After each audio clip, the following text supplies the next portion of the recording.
For the past 7 years, as Louisiana has lurched from one fiscal crisis to another, the state of Louisiana has paid the oil and gas industry $2.4 billion on severance tax exemptions.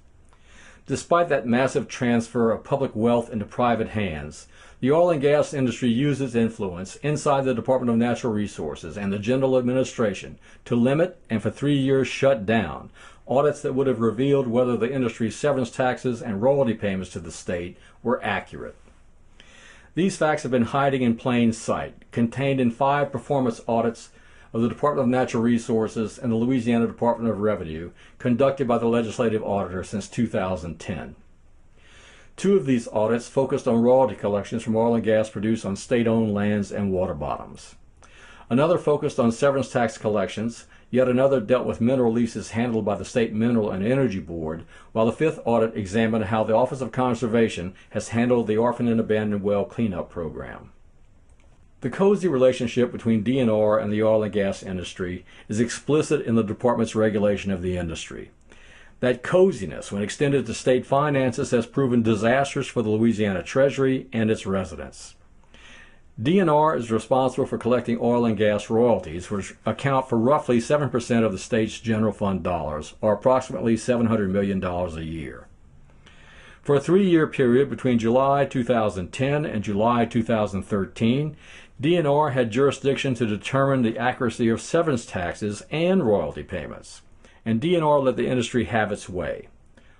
Audits on royalty revenue dropped. Audits on severance tax revenue all but stopped, even as the state's financial condition continued to worsen. In short, when it came to providing rigorous oversight to ensure that the royalty and severance tax payments were accurate, DNR's Office of Mineral Resources deferred to the oil and gas industry, while programs that serve the citizens of Louisiana, primarily in healthcare and higher education, were cut, the unprotected portions of the state general fund. DNR's relationship with the oil and gas industry is a blatant example of regulatory capture.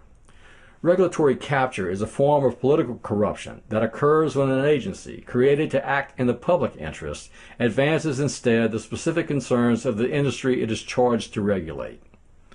Severance taxes are the constitutional expression of our Louisiana citizens' shared claim on our state's vast mineral wealth. Exempting severance taxes negates the public claim on that mineral wealth and undermines our ability to invest in ourselves as a state. Severance tax exemptions are direct payments from the state to oil and gas producers after the companies have submitted their exemption certificates.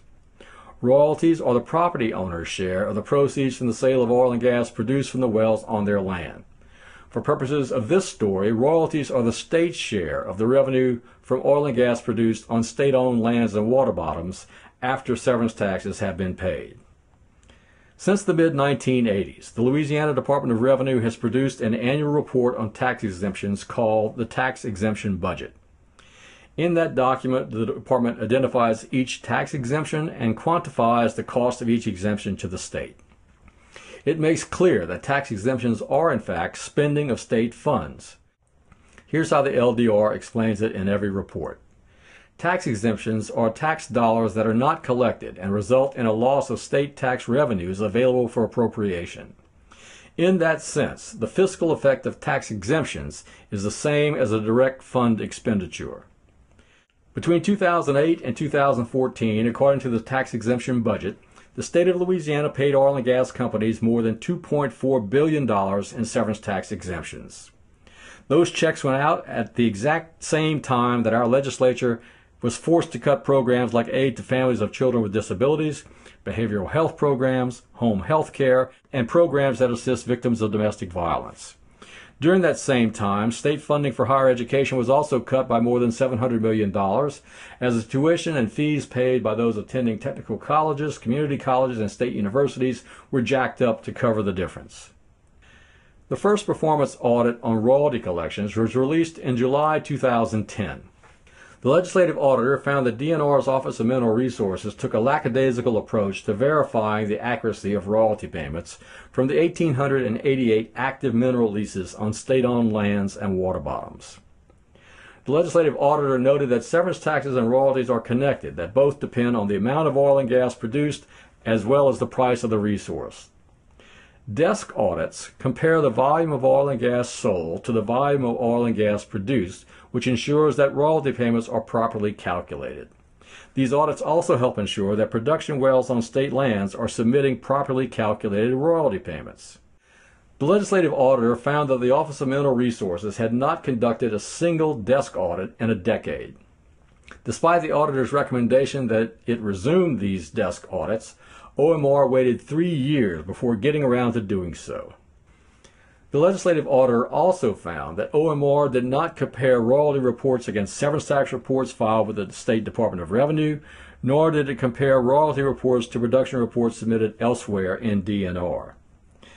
In its response to the legislative auditor's royalty performance audit findings, on June 24, 2010, DNR announced that as part of the Streamlining Commission's recommendation, OMR will take over LDR's severance tax field audit program, and the two audits will be integrated beginning July 1, 2010. In September of 2013, the legislative auditor released a follow-up performance audit on royalty collections. The auditors were dismayed to find that revenue produced by OMR's audits had fallen below the levels reported in 2010. The auditor also found that the State Mineral and Energy Board had waived 45% of the $12.8 million in penalties that were assessed against companies by OMR for late payment of royalties. Neither the Office of Mineral Resources nor the State Mineral Board seemed at all concerned about the fiscal impact their indifference to generating revenue had on the programs that Louisiana residents depend on.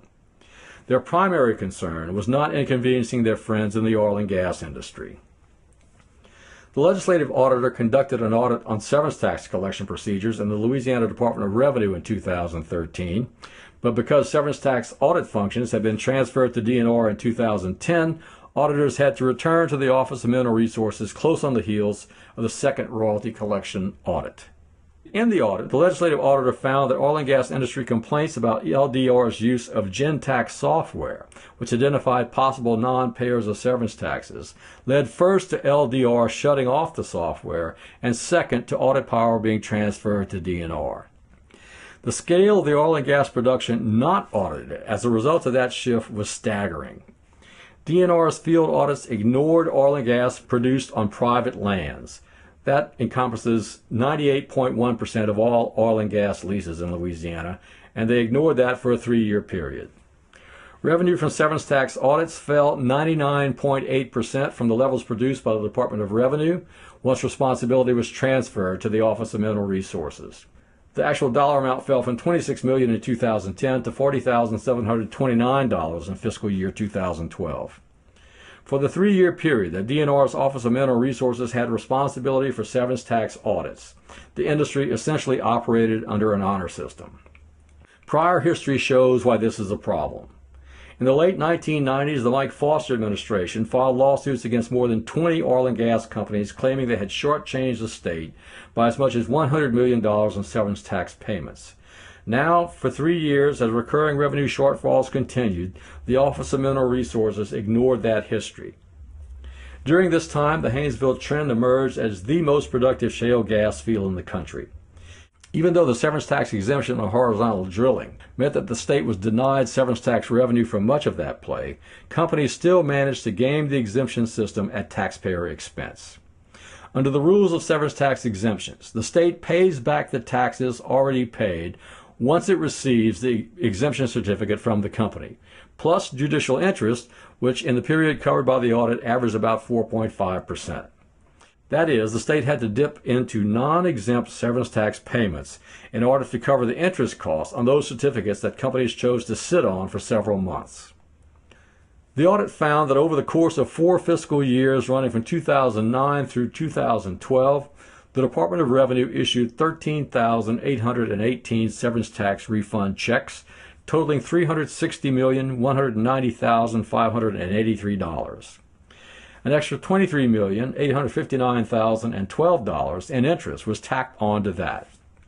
In addition, the auditor found that the Department of Revenue overpaid severance tax exemption refunds by $12.9 million between July 2010 and May 2012. The decline in audit revenue, the interest paid to companies on gaming of the severance tax exemption process, the overpayment of severance tax exemption refunds. The decision by the State Mineral and Energy Board to waive 45% of fines for late payment on royalties combined to benefit the industry at taxpayer expense to the tune of $68 million. Those gifts to the oil and gas industry were made at a time when the industry was already receiving $2.4 billion in tax exemptions, and at a time when every dollar the state did not collect translated into a cut to programs that Louisiana residents depended on. The auditor also pointed out that hiring additional auditors within DNR and LDR would produce a great return on the state's investment. Each auditor cost the department between $50,000 and $60,000 per year, but they bring in an average of $1.3 million per year. LDR said it had requested additional auditors in its budget, but they were never approved by the general administration. Oil and gas companies control all of the information used in the severance tax and royalty payment process. The industry has used this power to its advantage and to the state's detriment. Vigilant auditing can close that information gap. The Office of Mineral Resources has shown little interest in that kind of work. DNR's abdication of its oversight role in royalty revenue has had an outsized impact on Louisiana because of the role that revenue plays in state finances.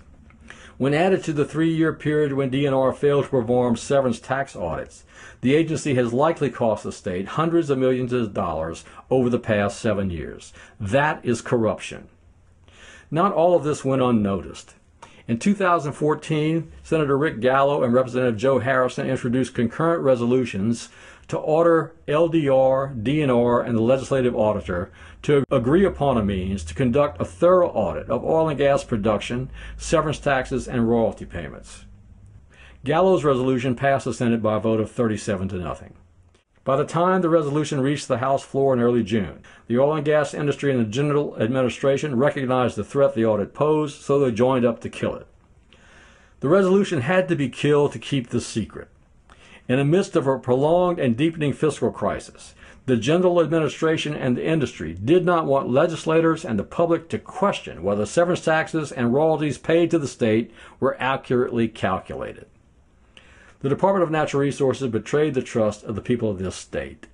It failed its fiduciary responsibility twice. First as collector of royalty payments, and again during the time it served as the chief auditor of severance tax collections.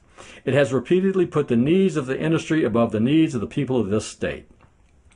$2.4 billion in severance tax exemption payments were not enough for the oil and gas industry. Its greed is so great that in a time of fiscal constraints on state government, it went out of its way to cheat the state out of still more money. It used its power and influence in the Department of Natural Resources and its ties to the general administration to do so. By these acts, the oil and gas industry has shown itself to be unworthy of the trust we have placed in it. For looting Louisiana, in our time of fiscal need, the oil and gas industry must be stripped of its severance tax exemptions. Under Louisiana's Constitution, we are entitled to the full benefits of this state's mineral wealth.